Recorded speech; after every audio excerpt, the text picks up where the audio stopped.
विद्यार्थियों, आप पढ़ रहे थे आपकी पाठ्य पुस्तक का 12वां पाठ अन्योक्तयः, और यहाँ पर आपने 6 अन्योक्तियां पढ़ ली है, यानी कि 7 भागों का अध्ययन कर लिया है। और यहाँ पिछले भाग में आपने जाना कि किस प्रकार कवि माघ ने बताया है कि जो मेघ होता है वह निस्वार्थ भाव से सेवा करता है दूसरों की, दूसरों का सहयोग करता है, दूसरों को संतुष्ट करता है। मेघ किस प्रकार संतुष्ट करता है? बारिश करके। तो वह बारिश करता है तो जो गर्मी से तपे हुए हैं पर्वतों का समूह, ऐसे पर्वतों के समूह को संतुष्ट करता है बारिश करके। और उन्नत वृक्षों से रहित जहाँ जो जंगल हैं उनको भी शांत करता है, वहाँ बारिश करके उनको संतुष्ट करता है। और साथ ही जो नदी नाले हैं जो रिक्त हो गए हैं जल से, उनको भी वह क्या करता है? पूरित करता है, बारिश करके उनको भी भर देता है। तो इस प्रकार वह वर्षा करके स्वयं रिक्त हो जाता है। रिक्त होने के बावजूद भी वह सुशोभित होता है, क्योंकि वह उसका गुण है, क्योंकि उसने दूसरों का निस्वार्थ भाव से क्या किया है? सहयोग किया है। तो इसी प्रकार मानव को भी निस्वार्थ भाव से सहयोग करना चाहिए, ऐसा हमने पिछले भाग में पढ़ा। तो विद्यार्थियों, यहाँ से संबंधित कुछ प्रश्न भी आपको दिए गए थे, जिनके उत्तर आपने लिख लिए होंगे, ऐसी उम्मीद करता हूँ। और इसी उम्मीद के साथ विद्यार्थियों, यहाँ पर इसी क्रम में भाग संख्या 8 में हम पढ़ने वाले हैं सप्तमः श्लोकः, 7वां श्लोक, और इस पाठ का अंतिम श्लोक। यहाँ पर यह पाठ जो है 12वां पाठ आपके पाठ्य पुस्तक का अंतिम पाठ है, और यहाँ पर यह श्लोक भी अंतिम है। तो यहाँ पर यह बात ध्यान रखिएगा, अंतिम श्लोक कह लीजिए या अन्योक्ति कह लीजिए, अंतिम अन्योक्ति, ठीक है। क्या बताया गया है, कवि ने यहाँ क्या बताया है, और कवि कौन है विद्यार्थियों? यहाँ पर यह भी स्पष्ट है, आपको पहले ही बता दिया गया है कि जो 7वां श्लोक है वह नीति शतक से लिया गया है, जिसके रचयिता कौन है? भर्तृहरि, ठीक है। तो भर्तृहरि हमें क्या संदेश देते हैं वही जानेंगे इस श्लोक में। तो आइए शुरू करते हैं पिछले भाग के प्रश्नोत्तरों के साथ। देखिए यहाँ पर पहला प्रश्न था कह नदी नद शतानि, तो देखिए यहाँ पर पहला प्रश्न था कह नदी नद शतानि पूरयति। कह यानी कौन? नदी नद शतानि, ठीक है ना।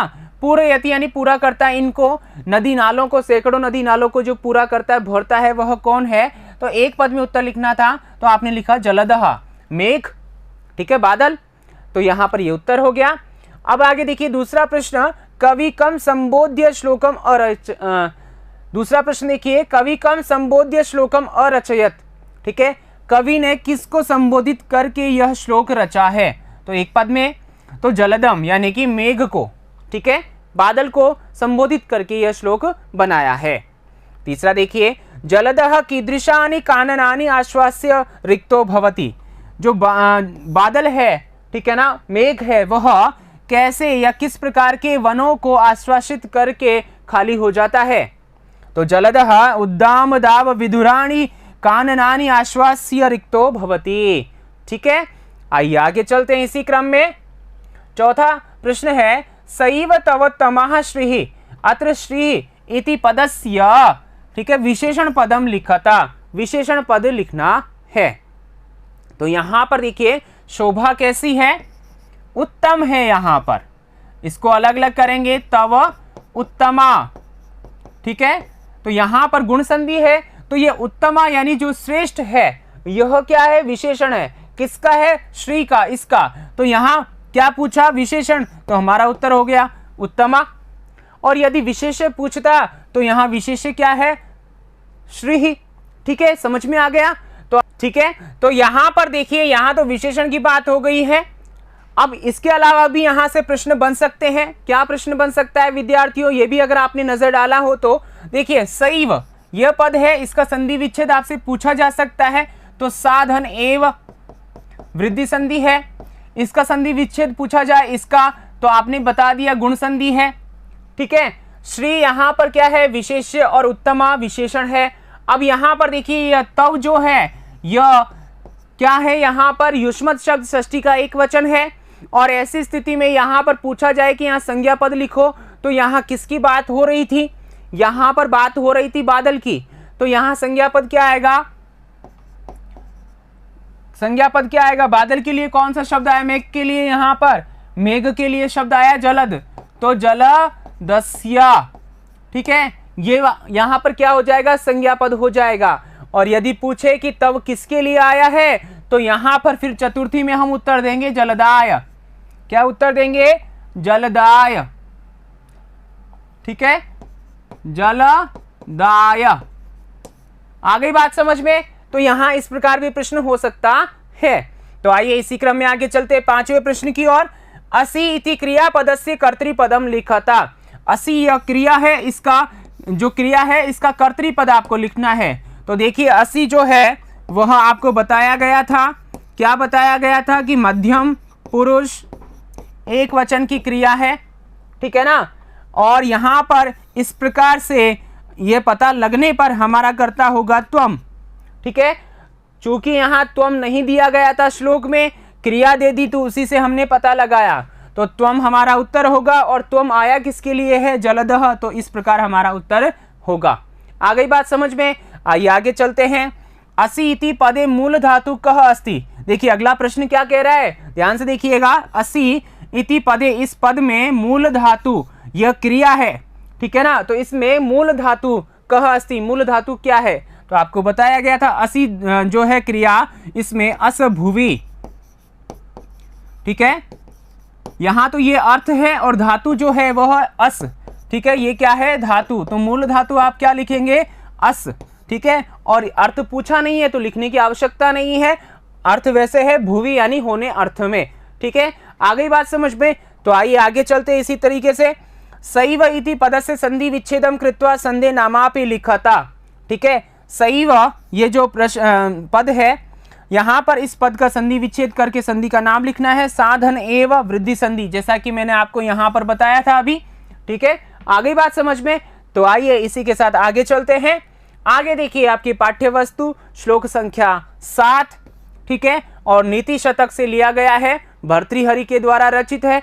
तो आइए सबसे पहले इसका क्या कर लेते हैं? सस्वर वाचन कर लेते हैं।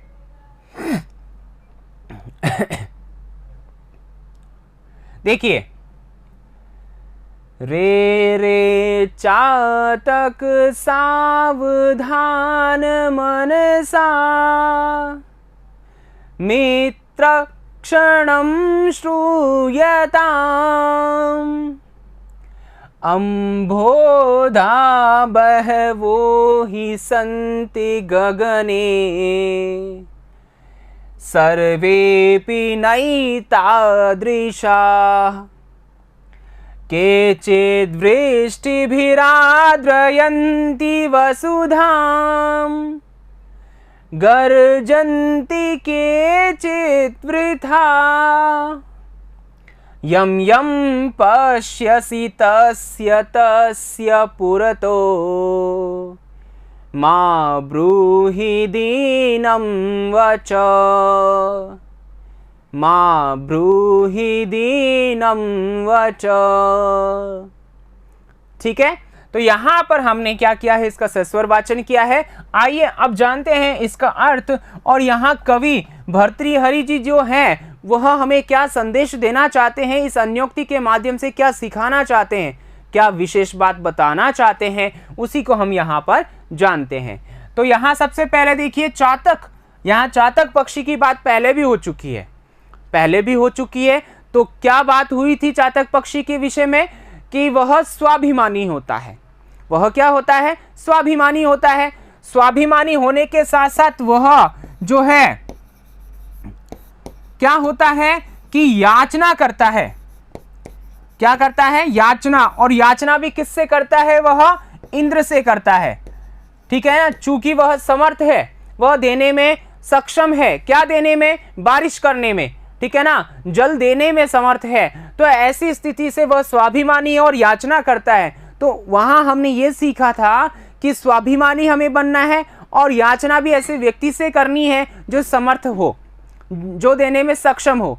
तो वही बात वापस से यहाँ कहना चाह रहे हैं, जो भर्तृहरि है वो कहना चाह रहे हैं कि हमें हर किसी से नहीं मांगना चाहिए, और मांगने के साथ साथ हमें हर किसी से अपनी बात भी शेयर नहीं करनी चाहिए, ठीक है। तो इसी प्रकार की जो भावना है, इसी प्रकार का जो अर्थ है, भाव अर्थ है, वह यहाँ पर बताया गया है। तो आइए जानते हैं। देखिए सबसे पहले क्या लिखा गया है? सबसे पहले लिखा गया है रे रे, हे, रे का मतलब हे। चातक, हे चातक पक्षी, ठीक है, हे चातक पक्षी। कवि कह रहे हैं कि हे चातक पक्षी, उसको संबोधित करते हुए कह रहे हैं कि हे चातक पक्षी सावधान मनसा, यानी कि सावधान मन से, यानी बिल्कुल सावधान होकर के, सतर्क होकर के, सजग होकर के और अपना मन भी बिल्कुल सावधान करके। मित्र, हे मित्र। अब देखिए चातक को क्या कहा है, मित्र कहा है। हे मित्र चातक सुनो, ठीक है ना, क्या, सावधान मन से, क्षणम पल भर के लिए, क्षणम यानी कि एक क्षण के लिए, श्रूयताम, श्रूयताम यहां देखिए, श्रूयताम यानी कि सुनो। ये म कहां से आया, म यहां से लिया हमने, ठीक है ना। तो फिर यहां पर क्या हो जाएगा, यहां पर अंबोधा, ठीक है ना, पदच्छेद करेंगे तो अंबोधा, यहां म है, ध्यान रखिएगा। तो अंबोधा इस प्रकार हो गया। तो श्रूयताम यानी सुनो, तुम सुनो, हे मित्र सुनो जरा, ठीक है। अब यहां जो पहला चरण है उसका अर्थ क्या हुआ कि हे मित्र, हे चातक पक्षी सावधान मन से एक क्षण के लिए मेरी बात को सुनो। क्या, तो आगे देखिए, अंबोधाह, अंबोधाह यानी बादल। तो यहां देखिए चातक को ऐसा क्यों कह रहे हैं, क्योंकि वह जब स्वाभिमानी होता है, बारिश भी नहीं हो रही होती है, तो वह हर किसी बादल को देख करके आकाश में कहता है कि बारिश करो, बारिश करो, ठीक है।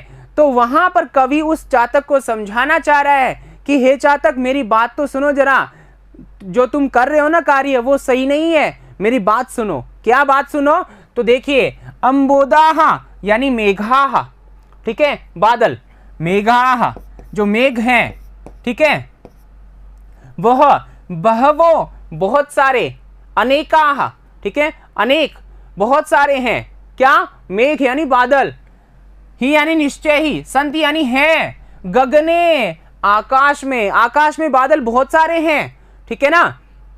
लेकिन आगे क्या बताया है कि बादल तो बहुत सारे हैं लेकिन सर्वेपि सभी, तो यहां सर्वेपि को देखिए, सर्वे अपि पूर्व रूप संधि है, यहां पर ध्यान रखना, सर्वे धन अपि में पूर्व रूप संधि है। तो सभी नैतादृशा एक जैसे नहीं है, न एतादृशा, एतादृशा यानी इस प्रकार के, न यानी नहीं है, ठीक है, न नहीं है, और एतादृशा इस प्रकार के, किस प्रकार के, बारिश करने वाले। सभी बारिश करने वाले नहीं है, बरसने वाले नहीं है, सभी एक जैसे नहीं है, ठीक है, यहां वृद्धि संधि है। तो यहां पर देखिए क्या हुआ, कवि क्या कह रहे हैं इस यहां पर कि पहली जो पहला चरण है, पहली पंक्ति है, उसमें क्या कहा कि हे चातक मित्र सावधान होकर के, सावधान मन से मुझे थोड़ा पल भर के लिए सुन लो, मैं जो बात कह रहा हूं उसे सुनो। क्या, कि इस गगन में, इस आकाश में, ठीक है ना, गगने यानी आकाशे, आकाश में, ठीक है, बहवह बहुत सारे, अंबोदाह,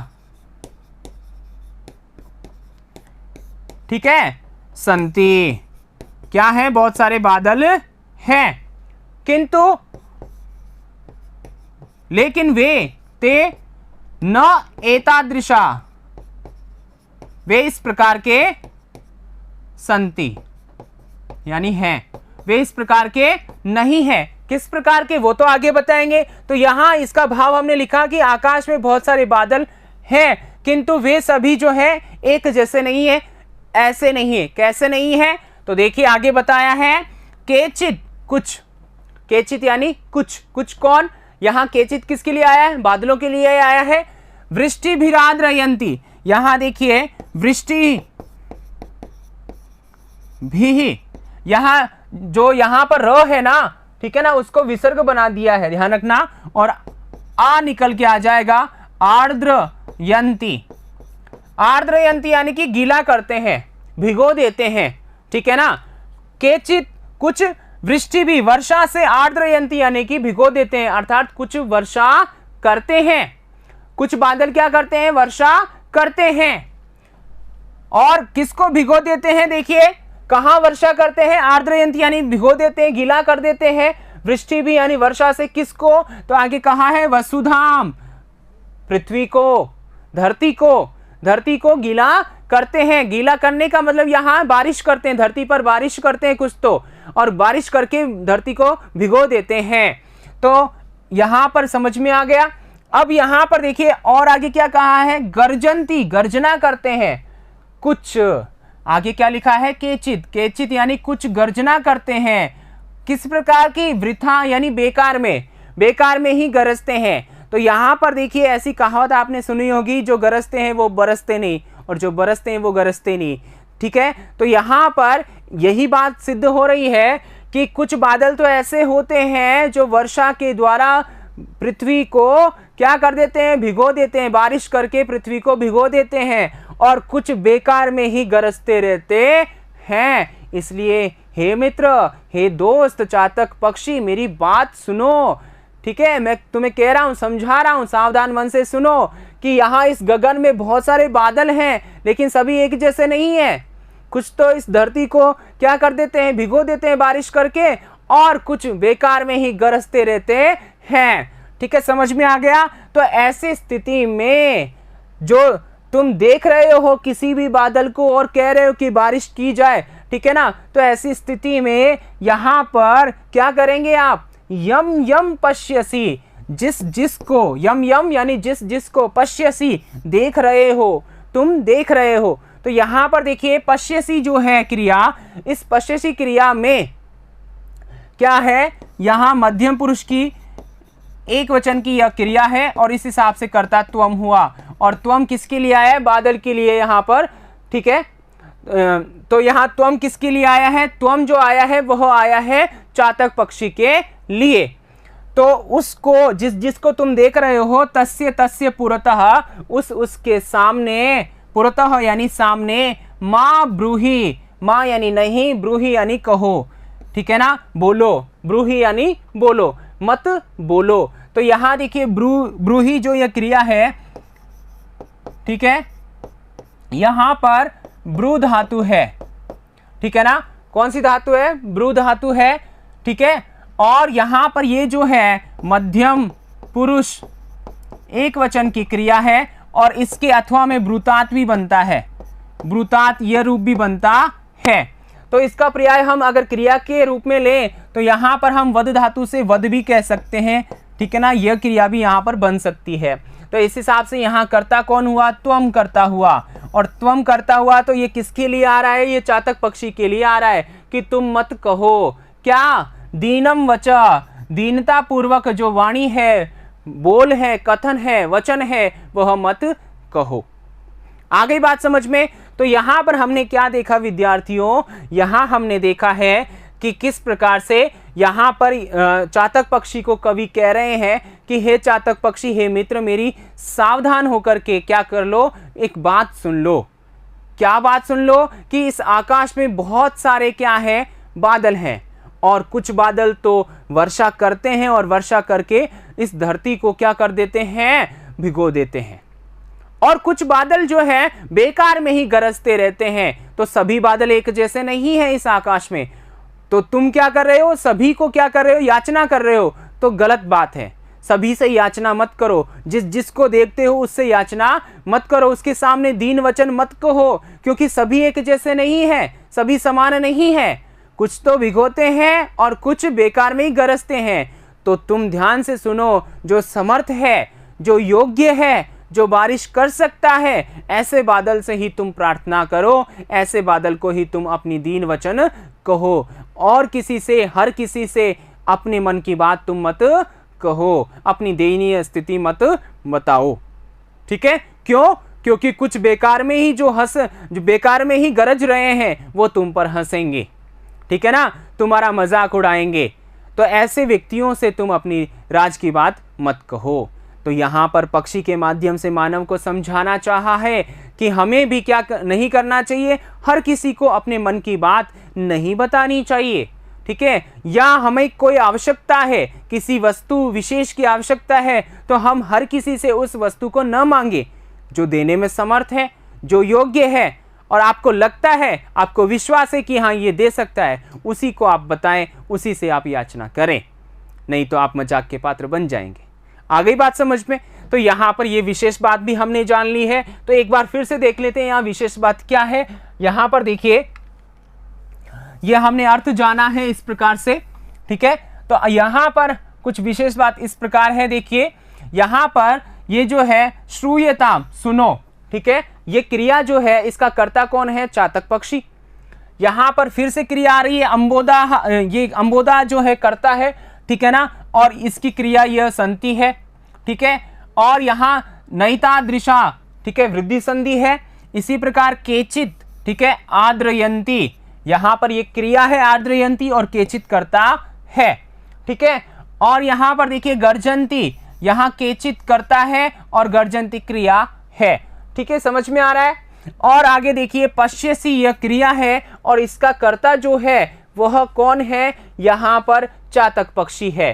त्वम आएगा, उसके बाद में चातक लिखा जाएगा। इसी प्रकार से देखिए यहाँ पर ब्रूही क्रिया है, तो मैंने आपको यहाँ बता दिया है यह मध्यम पुरुष की क्रिया है, एक वचन की। तो इसी प्रकार यहाँ कर्ता भी क्या होगा? त्वम होगा। इसके बदले में आप वद भी लिख सकते हो, ठीक है ना। आगे बात समझ में, तो ये विशेष बात, ये कर्ता क्रिया से संबंधित बातें थी, ठीक है। तो ये आपने समझ लिया है अच्छे से। और यहाँ एक बात, बहव ये जो विशेषण है और अंबोदा क्या है? विशेष्य है, ठीक है ना, बादलों के लिए आया है। आगे बात समझ में, तो आइए इसी के साथ आगे चलते हैं। आगे देखिए अन्वय की बात करते हैं। तो अन्वय देखिए यहाँ पर, रे रे मित्र चातक सावधान मनसा क्षणम श्रूयताम गगने ही बहवः अंबोदाः सन्ति सर्वे अपि एतादृशा न सन्ति केचित् वसुधां वृष्टिभिः आद्रयन्ति केचित् वृथा गर्जन्ति त्वं यं यं पश्यसि तस्य तस्य पुरतः दीनं वचः मा ब्रूहि। अर्थात हे मित्र चातक, सावधान मन से क्षण भर के लिए सुनो। आकाश में निश्चय ही बहुत सारे बादल हैं। सभी बादल, सभी अपि, सर्वे अपि यानी सभी भी, या सभी बादल एतादृशा इस प्रकार के न या नहीं, संति यानी है, इस प्रकार के नहीं है, सभी एक जैसे नहीं है। कुछ वसुधा को वर्षा के माध्यम से, ठीक है, क्या करते हैं? तर कर देते हैं, भिगो देते हैं या पृथ्वी पर वर्षा करते हैं। कुछ बेकार में ही गरजते हैं, व्यर्थ में ही गरजते हैं।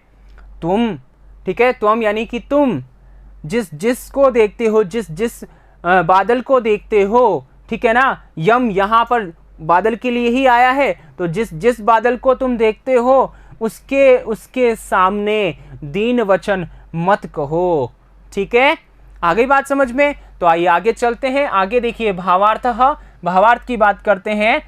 तो कहते हैं कवि चातक पक्षिम संबोधयन् कवि अस्मान बोधयति यत् यथा आकाशे बहवः मेघाः भवन्ति किंतु तेषु सर्वे न वर्षन्ति अपितु केचन मेघाः सम्यक् वृष्ट्या भूमिम् आर्द्रयन्ति केचन तु केवलं गर्जन्ति एव तथैव अस्मिन् संसारे अपि केचन मानवा केवलम् अधिकं वदन्ति परन्तु सहायतां तु न कुर्वन्ति। अतः हे मित्र, सर्वेषां मानवानां पुरतः दीनं वचनं न वदतु, तत्र ध्यानेन व्यवहरतु, किन्तु यः सहायकः भवितुम् अर्हति तस्य मानवस्य पुरतः एव स्वस्य इच्छां प्रकटयतु इति भावः। अर्थात देखिए, चातक पक्षी को संबोधित करते हुए कवि हम सभी को बोध कराते हैं, ज्ञान कराते हैं, बताते हैं, शिक्षा दे रहे हैं कि जिस प्रकार आकाश में बहुत सारे मेघ होते हैं किंतु उनमें सभी एक जैसे उनमें सभी नहीं बरसते, उनमें से सभी नहीं बरसते, अपितु कुछ बादल सही वर्षा से भूमि को क्या करते हैं? भिगो देते हैं, भूमि पर वर्षा करते हैं, और कुछ जो है केवल गर्जना ही करते हैं। उसी प्रकार से इस संसार में भी कुछ मानव केवल अधिक बोलते हैं लेकिन सहायता नहीं करते। अतः हे मित्र, यानी कि यहाँ पर जो इस पहले प्रसंग में बात की गई, तो यहाँ पर मित्र कौन है? चातक पक्षी, और यहां पर ये मित्र जो है वो मानव को बताया है, विद्यार्थियों आपको बताया है। ठीक है, क्या कि हे मित्र सर्वेषां मानवानां पुरतः, सभी मानवों के सामने दीन वचन को मत बोलो, वहां पर ध्यान से ध्यानपूर्वक अपना व्यवहार करो। लेकिन यह सहायकः भवितुम अर्हति, जो सहायता करने में सक्षम है, भवितुम अर्हति, सहायकः भवितुम अर्हति, जो सहायता करने में सक्षम है, समर्थ है, ऐसे उस मानव के सामने ही स्वस्य इच्छाम, खुद की इच्छा को प्रकटयतु, यानी कि प्रकट करो, उसे बताओ। यानी कि जो योग्य है, आपको विश्वास है कि इसके सामने ही हम अपनी बात कह सकते हैं, अपने विचार प्रकट कर सकते हैं, अपने मन की बात शेयर कर सकते हैं, तो कीजिए। और यदि आपको विश्वास नहीं है तो ध्यान रखिएगा, उससे अपनी बात नहीं कहनी है, नहीं तो ऐसी स्थिति में आप ही का नुकसान होगा, वह आप ही को नुकसान पहुंचा सकेगा। ठीक है, तो यहाँ पर जो सक्षम है, समर्थ है, अपना है, उसी को आप बात बताएं। ठीक है, उसी से याचना करें। ये बात यहाँ पर कवि हमें समझाना चाहते हैं, और इसे समझाने के साथ में शिक्षा हमें बताते हैं, कहते हैं कि आत्मीयम अस्ति इति ज्ञात्वा, अपना है ऐसा जानकर ही, एव यानी ही, स्वोद्गारम प्रकटनीयम, अपने उद्गार प्रकट करना चाहिए। यानी सामने वाले के साथ आप ये समझ लीजिए, विश्वास कर लीजिए कि ये अपना ही है। ठीक है ना, तो ऐसी स्थिति में तब ही आपको विश्वास हो जाए, तब ही आप अपने उद्गार, अपने मन की बात या कोई वस्तु विशेष की मांग जो है वह आप करना चाहते हैं, आप समझ चुके हैं कि यह समर्थ है, योग्य है, दे सकता है, हमारी जो है सहायता कर सकता है, तभी आप अपने उद्गार उसके सामने प्रकट करें, अन्यथा पछताएंगे आप। ऐसा अगर नहीं हुआ, विश्वास आपको नहीं हुआ और बिना सोचे समझे ही हर किसी के सामने आपने अपने उद्गार, अपने मनोभाव या याचना विशेष आपने की, तो वहाँ पर आप क्या होंगे, आप नुकसान को भोगेंगे, क्षति के पात्र आप होंगे। ठीक है, तो ऐसा नहीं हो, आप योग्य पुरुष को ही चुन करके या योग्य पुरुष के सामने ही याचना करें। ठीक है विद्यार्थियों, समझ में आ गया है? तो आइए इसी शिक्षा के साथ आगे चलते हैं। आगे देखिए यहाँ पर शब्दार्थ, सावधान मनसा ध्यानेन, ध्यान से, अंबोधाः मेघाः, बादल, गगने आकाशे, आकाश में, आर्द्रयंती क्लेदयंती, भिगो देते हैं, वसुधाम पृथ्वीम, पृथ्वी को, गर्जंती ध्वनिम कुर्वन्ति, गर्जना करते हैं, पुरतः अग्रे, सामने या आगे, वृष्टि भी, वर्षा भी, वर्षा से, वृथा व्यर्थम, व्यर्थ में, वचः वचनम, बात को, ब्रूहि वद, कहो, माँ नहीं। ठीक है, नो या नहीं। आगे देखिए विशेष, विशेष की बात करते हैं, संधि की, सर्वे अपि, सर्वे धन अपि पूर्व रूप संधि है, नैतादृशा न तन एतादृशाः वृद्धि संधि है, वृष्टि भी आद्रयंती, वृष्टि भी धन आद्रयंती विसर्ग संधि है। ठीक है ना, ऋत्व विसर्ग संधि है। समास की बात करते हैं तो यहाँ देखिए अंबोदाः, अंबः ददाति इति अंबोदाः।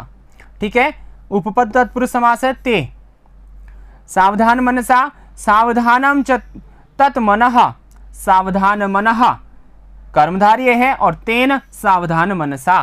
ठीक है, आइए आगे चलते हैं इसी क्रम में। आगे देखिए भावबोध प्रश्नानि, यहाँ पर इस श्लोक से संबंधित जो भावबोध प्रश्न है वो इस प्रकार है। आप इन प्रश्नों को अपनी उत्तर पुस्तिका में लिखिए, ये आपको श्लोक को और अच्छे से समझने में मदद करेंगे। यहाँ पर हमने जो श्लोक पढ़ा है, जिसका भावार्थ हमने देखा है, हिंदी अर्थ देखा है, उसको भी समझने में यह मदद करेंगे। तो लिखिए पहला प्रश्न, एक पदेन, यहाँ पर देखिए ऊपर ही निर्देश दे दिया है कि आपको ये आने वाले, जब तक कि दूसरा निर्देश नहीं मिलता तब तक सभी प्रश्नों के उत्तर आपको एक पद में ही लिखने हैं। पहला प्रश्न, कवि मित्र इति शब्देन कम संबोधयति। ठीक है। दूसरा, केचित अंबोदाः कथम गर्जन्ति। तीसरा, के वृष्टिभिः वसुधाम आर्द्रयन्ति। चौथा, कीदृशम वचः मा ब्रूहि। ठीक है, तो यहां पर देखिए इसका अर्थ भी आप जान लीजिए। कवि मित्र इस शब्द से किसको संबोधित करता है, कुछ बादल किस प्रकार गर्जना करते हैं, कौन, ठीक है, वर्षा से वसुधा को भिगो देते हैं, कैसा वचन नहीं कहना चाहिए या मत कहो। ठीक है, आइए आगे चलते हैं। पूर्ण वाक्य न उत्तरत। अब यहां पर देखिए पूरे वाक्य में उत्तर लिखना है जहां तक आपको अगला निर्देश नहीं मिले। तो पहला प्रश्न देखिए, कवि ही श्रोतारम किम कारणात् वर्जयति। कवि श्रोताओं को किस कारण से रोकता है। ठीक है ना। फिर आगे है, कवि ही कम संबोध्य श्लोकम कथयति। कवि किसको संबोधित करके श्लोक कहता है। आइए आगे चलते हैं। आगे देखिए, भाषिक कार्य, व्याकरण से संबंधित, भाषा से संबंधित कार्य यहां पर है। तो इसमें पहला प्रश्न है, गर्जन्ति इति क्रियापदस्य कर्तृपदेन स अन्वयम कुरुता। गर्जन्ति इस क्रिया का कर्ता जो पद है उसके साथ अन्वय करना है। ठीक है। दूसरा है, पश्यसि इति पदे मूल धातु कह। पश्यसि इस पद में मूल धातु कौन सी है। आगे देखिए तीसरा, दीनम वचः इत्यत्र विशेष्य पदम किम। यहां इन दोनों में से विशेष्य पद कौन सा है। आगे देखिए, केचिद इति सर्वनाम स्थाने संज्ञा पदम लिखता। यहां पर ये जो सर्वनाम है इसके स्थान पर संज्ञा पद आपको लिखना है, केचिद।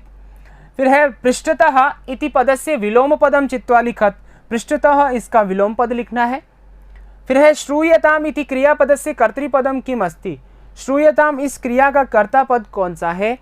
फिर है, सर्वेपि इति पदस्य संधि विच्छेदम कृत्वा संदेह नामापि लिखता। ठीक है, यहां पर आपको क्या करना है, इसका संधि विच्छेद करके संधि का नाम लिखना है। ठीक है, तो यहां पर ये प्रश्न रहे इस भाग से संबंधित। और इस भाग में इस अंतिम अन्योक्ति में आपने देखा कि किस प्रकार जो कवि भर्तृहरि हैं वह नीति शतक से लिया गया यह श्लोक जो है इसके माध्यम से बता रहे हैं कि हमें अपने जीवन में हर किसी से याचना नहीं करनी चाहिए। पहली बात, जो समर्थ होता है, योग्य होता है, ऐसा हम जाने, या अपना जो होता है ऐसा हम जानकर ही उससे याचना करें। ठीक है, या उससे अपनी जो मन की बात है, जो स्वोद्गार है, वह हम उसे कह सकते हैं। अन्यथा हर किसी के सामने या हर किसी व्यक्ति को हम अपने विचार प्रकट ना करें। हर किसी से हम अपन जो है याचना नहीं करें, ऐसा यहाँ पर बता रहे हैं। ठीक है, तो ये शिक्षा आपको समझ में आ गई होगी यहाँ पर। और इस प्रकार यह पाठ समाप्त हो जाता है। यहाँ पर अन्योक्तियाँ समाप्त हुई है विद्यार्थियों। इस पाठ के प्रश्नोत्तर जो है वो अभी बाकी है। ठीक है, और योग्यता विस्तार तो वो हम पढ़ेंगे आगे आने वाले भागों में। तो विद्यार्थियों, यहाँ पर यह जो पाठ्य वस्तु है वह होती है समाप्त, और मैं लेता हूँ विदा। आगे अगले भाग में फिर मिलेंगे। धन्यवाद।